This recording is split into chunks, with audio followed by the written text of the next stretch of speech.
Alrighty, so in this video, I'm going to be doing an install of the iON Sync earthing shoe do-it-yourself kit, and I'm going to be doing it on a pair of these Wildling shoes.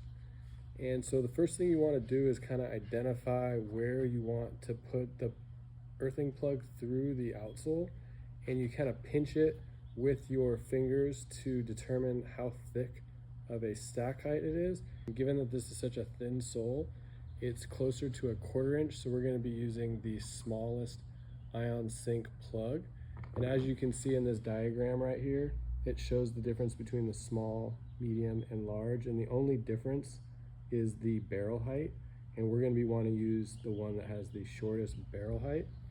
So to start the install, we're going to be wrapping the shoe around this anvil block to where the cutting board is lined up on the insole side with where we want to hole punch our hole through the shoe. Then we're going to take our hole punch and line it up on the outsole side, hold it in place while we take a hammer and give it a few good blows to punch that hole through.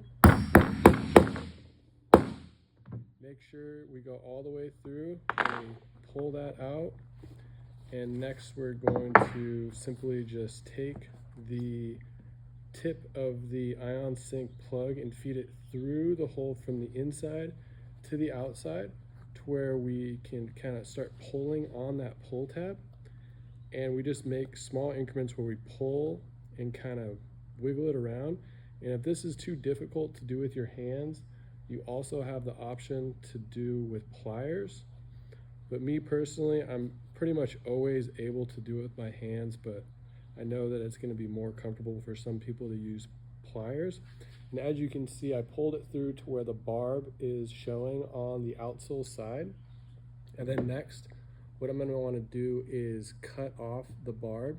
And as you'll see on the barb, there's actually a little cut indicator line. And you have the option to use either angle cutters, which are typically used to like cut wires, or a pair of scissors.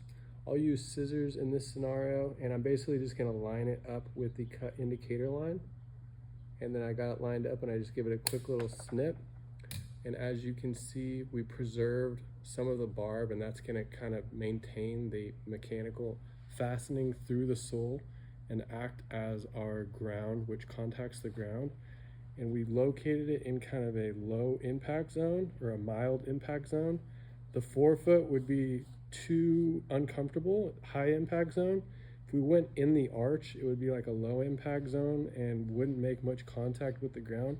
But kind of being between the arch and the forefoot is what I like to call the mild impact zone. That's going to be the best location to install the iON Sync earthing plug. Here we have our iON Sync earthing plug installed through these minimalist shoes, and we're good to go.